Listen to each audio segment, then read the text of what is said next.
Hello प्यारे बच्चों, आप सभी का हमारे channel learn with Bharat Arora में स्वागत है।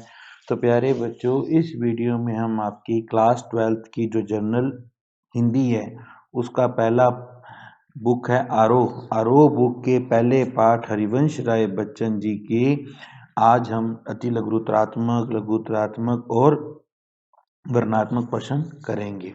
तो चलिए स्टार्ट करते हैं। अति लघुत्रात्मक प्रश्नों में पहला प्रश्न है, आत्म परिचय कविता के कवि कौन है? तो इसका उत्तर है आत्म परिचय कविता के कवि हरिवंश राय बच्चन है। दूसरा प्रश्न है, दिन जल्दी जल्दी ढलता है गीत बच्चन जी की किस रचना से लिया गया है? तो इसका उत्तर है दिन जल्दी जल्दी ढलता है गीत बच्चन जी की निशा निमंत्रण रचना से लिया गया है। आपको ये थोड़ा थोड़ा सारे याद करने पड़ेंगे कि आत्म परिचय कविता के कवि कौन है और दिन जल्दी जल्दी ढलता है ये कहाँ से लिया गया है।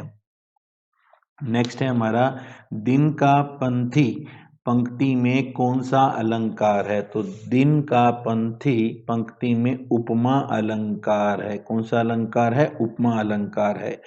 हरिवंश राय बच्चन की किन्हीं दो रचनाओं के नाम लिखिए। तो नोट कीजिए बच्चों, आरती और अंगारे, नए पुराने झरोखे, ये हरिवंश राय बच्चन जी की दो प्रमुख रचनाएं हैं। हरिवंश राय जी बच्चन का जन्म कब और कहाँ हुआ? तो इनका जन्म 1907 में इलाहाबाद उत्तर प्रदेश में हुआ। आजकल इलाहाबाद का नाम प्रयागराज हो गया है। नेक्स्ट है, आत्म परिचय कविता में कवि हरिवंश राय बच्चन ने अपने व्यक्तित्व के किन पक्षों को उभारा है? तो इसका उत्तर है, आत्म परिचय कविता में कवि हरिवंश राय जी बच्चन ने अपने व्यक्तित्व के निम्न पक्षों को उभारा है कि नंबर 1, कवि अपने जीवन में मिली आशाओं और निराशाओं से संतुष्ट है। दूसरा है, हरिवंश राय जी बच्चन अपनी धुन में मस्त रहने वाले व्यक्ति हैं। तीसरा है कि कवि संसार को मिथ्या समझते हुए हानि लाभ यश अपयश हानि सुख दुख सबको समान मानता है। चौथा, कवि संतोषी प्रवृत्ति का है, वह वाणी के माध्यम से अपना आक्रोश प्रकट करता है। सातवां प्रश्न है, आत्म परिचय कविता का प्रतिपाद लिखिए। तो देखिए, आत्म परिचय कविता के कवि हरिवंश राय बच्चन का मानना है कि स्वयं को जानना दुनिया को जानने से ज्यादा कठिन है। समाज से व्यक्ति का नाता कुछ खट्टा कुछ मीठा तो होता ही है। संसार से पूरी तरह निरपेक्ष रहना संभव नहीं है। दुनिया अपने व्यंग्यवान तथा शासन प्रशासन से चाहे जितना मर्जी कष्ट दे, पर दुनिया से कटकर मनुष्य रह भी नहीं पाता, क्योंकि उसकी अपनी अस्मिता, उसका परिवेश ही उसकी दुनिया है। वह अपना परिचय देते हुए दुनिया से अपने द्विधात्मक और द्वंद्वात्मक संबंध उद्घाटित करता चलता है। वह पूरी कविता का सार एक ही पंक्ति में कह देते हैं कि दुनिया से मेरा संबंध प्रीति कलह का है, मेरा जीवन विरुद्धों का सामंजस्य है। दिन जल्दी जल्दी ढलता है कविता का उद्देश्य बताइए। तो बच्चों नोट कीजिए, यह कविता प्रसिद्ध कवि हरिवंश राय जी बच्चन की कृति निशा निमंत्रण से उद्धृत है। इस कविता में कवि प्रकृति की दैनिक परिवर्तनशीलता के संबंध में प्राणी वर्ग के धड़कते हुए हृदय को सुनने की काव्यात्मक कोशिश को व्यक्त करता है। किसी प्रिय आलंबन या विषय से भावी साक्षात्कार का आश्वासन ही हमारे प्रयास के पगों की गति में चंचलता यानी कि तेजी भर सकता है। इससे हम शिथिलता और फिर जड़ता को प्राप्त होने से बच जाते हैं। यह गीत इस बड़े सत्य के साथ समय के गुजरते जाने के एहसास में लक्ष्य प्राप्ति के लिए कुछ कर गुजरने का जज्बा भी लिए हुए हैं। आत्म परिचय कविता को दृष्टि में रखते हुए कवि के कथ्य को प्रस्तुत कीजिए। तो आत्म परिचय कविता में बच्चन जी कहते हैं कि यद्यपि वह संसारिक कठिनाइयों से जूझ रहा है, फिर भी वह इस जीवन से प्यार करता है। वह अपनी आशाओं और निराशाओं से संतुष्ट है। वह संसार से मिले प्रेम और स्नेह की परवाह नहीं करता, क्योंकि संसार उन्हीं लोगों की जय जयकार करता है जो उसकी इच्छा अनुसार व्यवहार करते हैं। वह अपनी धुन में रहने वाला व्यक्ति है। कवि संतोषी प्रवृत्ति का है, अपनी जीवानी के जरिए अपना आक्रोश व्यक्त करता है। उसकी व्यथा शब्दों के माध्यम से प्रकट होती है तो संसार उसे गाना मानता है। वह संसार को अपने गीतों द्वंद्वों के माध्यम से प्रसन्न करने का प्रयास करता है। कवि सभी को सामंजस्य बनाए रखने के लिए कहता है। 10वां प्रश्न है, दिन जल्दी जल्दी ढलता है, कविता का प्रतिपाद स्पष्ट अपने शब्दों में लिखिए। तो दिन जल्दी जल्दी ढलता है कविता प्रेम की महत्ता पर प्रकाश डालती है। प्रेम की तरंग ही मानव के जीवन में उमंग और भावना की हिलोर पैदा करती है। प्रेम के कारण ही मानव को लगता है कि दिन जल्दी जल्दी बीता जा रहा है। इससे उसमें अपने प्रियजनों की मिलने की उमंग से कदमों में तेजी आती है और पक्षियों के पंखों में तेजी और गति आ जाती है। यदि जीवन में प्रेम ना हो या गलत लिखा है, न हो तो शिथिलता आ जाती है। क्या आप मानते हैं कि कवि बच्चन का संदेश आज की जीवन प्रणाली में व्यवहारिक हो सकता है? ये इम्पोर्टेंट क्वेश्चन है। अपने विचार संक्षेप में लिखिए। तो देखिए, आत्म परिचय कविता में हरिवंश राय जी बच्चन ने अपना परिचय विस्तार से दिया है। अपनी जीवन शैली, रुचि, अरुचि, मतभेद और सहमति सभी के बारे में कवि ने विस्तार से बताया है। उनका संदेश है कि जीवन में मस्ती के साथ साथ प्यार बांटते हुए जीवन को बिताओ। कवि का संदेश सुनने में तो बड़ा प्रेरक और आकर्षक लगता है, किंतु आज की परिस्थितियों में इसे निभा पाना आसान नहीं होगा। धन, यश और पद के लिए मची आपसी कलह के इस युग में सपनों के संसार के साथ जीना जीवन के साथ एक मजाक ही माना जा सकता है। मेरे विचार में बच्चन जी के जीवन आदर्श अपनाना आज अत्यंत कठिन काम है। 12वां प्रश्न है, आत्म परिचय कविता के अनुसार जगत के बारे में कवि बच्चन के विचारों को संक्षेप में लिखिए।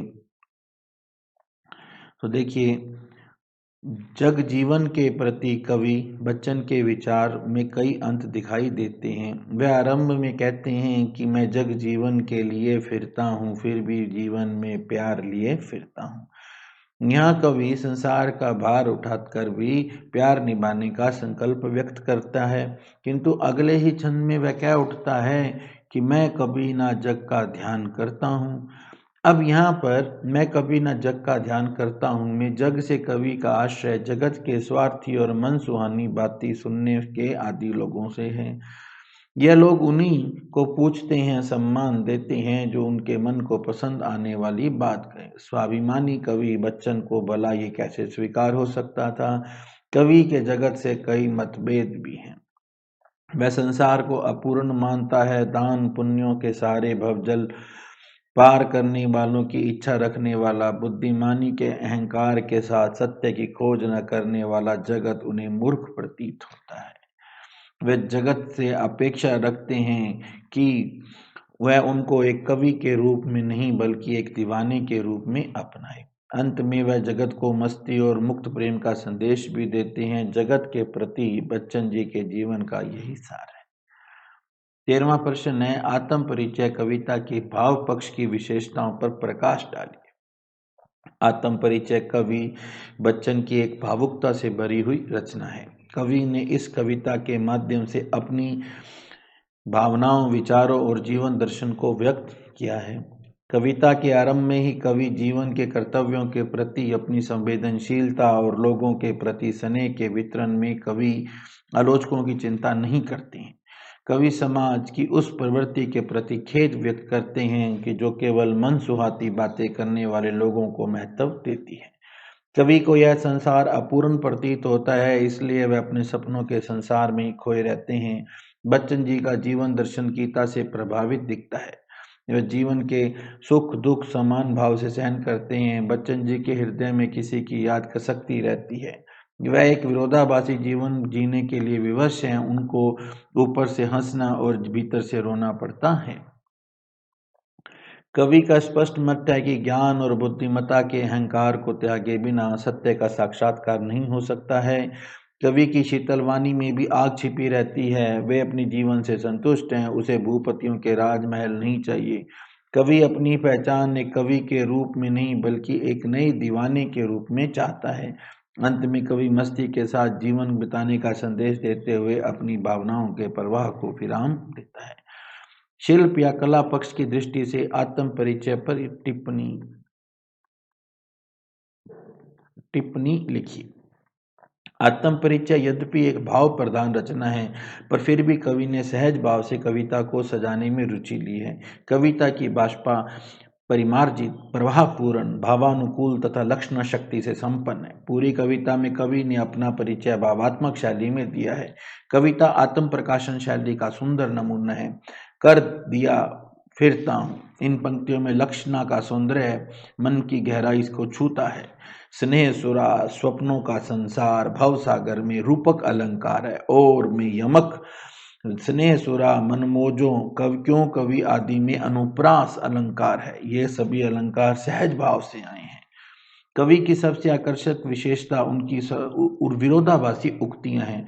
मार और प्यार को साथ साथ निभाना, उन्मादों में अवसाद लिए फिरना, बाहर हंसाती भीतर रुलाती, रोदन में राग लिए फिरना आदि ऐसी ही परस्पर विरोधी उक्तियां हैं। कवि शांत रस का आभास कराती है।